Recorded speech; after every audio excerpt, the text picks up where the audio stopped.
Hello everybody and welcome back to my channel. I'm Sarah.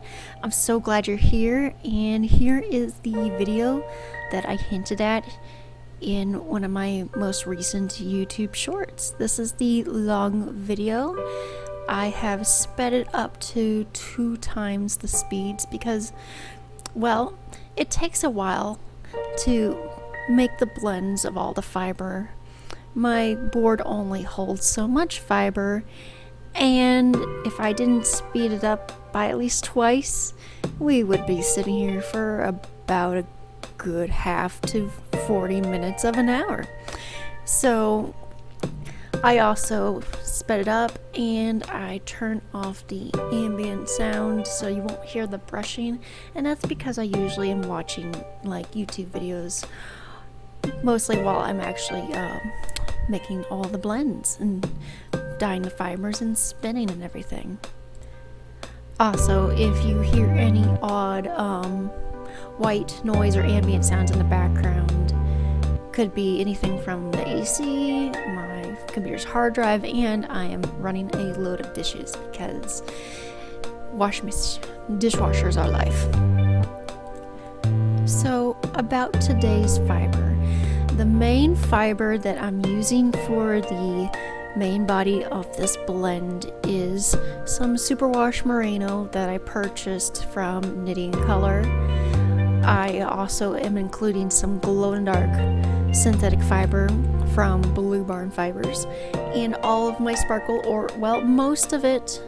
There's a few bits and pieces here that came from another seller, but most everything comes from Wonderland Fibers. This includes the sparkly Angelina, the Crystallina, the the gold decal that I'm using, and some sorry silk.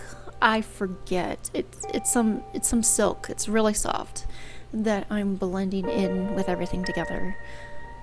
And if I haven't ever said this, I'm making it perfectly clear that at this time, all of the materials I have purchased with my own money.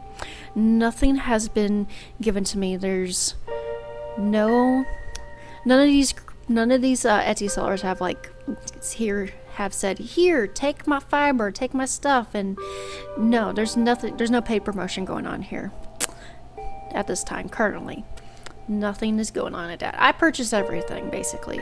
It was funny, my husband bought some Legos and I was like, I forget, he's like, you could buy some stuff too. I'm like, oh, permission taken.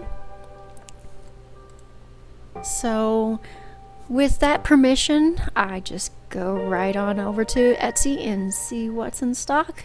So I seen this really lovely bluish purple superwash merino from, like I said, Knitting Color, and I'm like, oh, I got some blues. I have some cool stuff that work together. And so I just kind of go around from the sellers that I usually kind of shop from, and I'm like, ooh, time to get some more sparkle. Let's add to the selection, and let's just work to see how much sparkle we can pack into this. And I love the whole galaxy thing that I have going on here. And then in I believe it's the second half of the video, I add in some surprise add-ins. You've seen these before. I'll let you comment in the comments below if you know what they might be, but otherwise just stick around. And so yeah, this was pretty fun making this, and I'm glad that I got the majority of this first part of the video all blended up, because no longer than maybe 10 minutes after, this crazy storm, probably like a microburst, rolled right on through last week or whatever, and it knocked out the power. So it was like lovely. It's like I'm just chilling. I'm actually watching Sadie blend up some Rolex of her own, and all of a sudden, there goes the power. It comes back on and flickers a bit, and then it goes out for about 3 hours, which is very annoying because some of us can't sleep without a fan running, and I understand. And again, it gets stuffy, so and it was just some crazy stuff going on. So anyway, but the next day or so after this, I am like blending up some of the fiber, and then I actually go ahead and blend and film the footage that I use for the YouTube shorts that got super well picked up. I was astounded by y'all. Like on Sunday, I was in the middle of grocery shopping when y'all were just bombarding the shorts, just watching my footage. I thank y'all, seriously, thank y'all. So yeah, I've been trying out the YouTube shorts. I've definitely been having some ideas to make some shorts to attract more people, because a lot of everybody watches the shorts, and so my idea is just to kind of try to hook some people, let you know that I exist, and to come on and visit my channel for more long form content. So I'd be trying new things. And if anybody doesn't know, that I would definitely recommend to just give some shorts a try, because like, you might not always know that I watch a lot of like fiber art stuff, but a lot of the other stuff I watch is literally content related to creating successful YouTube channels. So I'm actually watching people like Think Media, Nick Nimmin, vidIQ, I watch Catherine Manning, and I watch Annie DeBay. Those are some serious, awesome people who basically make videos about making YouTube videos and other sorts of content. So I learn a lot from them, and that's why I kind of do what I do, and I try to create really well-formed content videos. But so I know a bit about what's going on, because when they find something out, they inform everybody else. One of the things that YouTube is doing right now is with the YouTube Shorts is they have this program that if the shorts are doing very successful, they will actually have a way to pay you, and you don't even have to be a part of the YouTube partnership program yet. Like, you don't have to have the 4,000 watch hours in a 365-day period or the 1,000 subscribers. So I'm just kind of trying stuff out, you know, because I love creating these things. I love showing you all what I do, and I would love to eventually reach the milestone where it allows me to run a few ads and make a little bit of a side income. In the meantime, if you want to help me support my channel, all I have right now is just a Redbubble account. I got a few yarn and fiber related designs up there.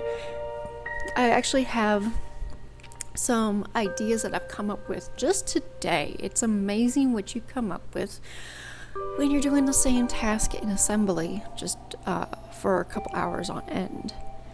I've come up with some cool t-shirt concept designs. It might not necessarily be fiber or yarn related, not all of them, but hey, we can have different kinds of hobbies and interests, right? So that's what's going on. And so I have a Redbubble account. Maybe one day I might launch a coffee or something. And hey, if you want to help me out, you click the like button, comment, maybe consider subscribing if it's something you haven't thought of just yet. So anyway, with this yarn and this fiber that I'm currently blending, I haven't quite decided whether I want to do a 2 or a 3 ply. I am leaning towards more of a 2 ply because of how I've done the fiber blending. It's literally in about 4 1-ounce quantities, and I think that's about the maximum of 1 ounce or so that I can fit on my what do you call it? It's an Andean plying tool. It's a 2-ply bracelet creator tool, whatever. I can't think words right now. And I think that's probably what I might do. Otherwise, just making a 3-ply chain ply is super easy. So it's just like, I'm not sure. Leave a comment what you think I should do with this yarn. How should it be 2-ply or should it be 3-ply? With all that said, please enjoy the rest of the video, and I hope my thoughts were a bit more concise and put together. I am no longer trying to do like the whole scripted verbatim type of deal, and I'm trying not to freestyle nearly as much. I'm working more towards bullet point style ideas, so I kind of just have a thought and I try to elaborate on that said thought while going through and making sure to remember what all I want to mention that's going on. Again, with that said, please enjoy the rest of the video and I'll see you soon.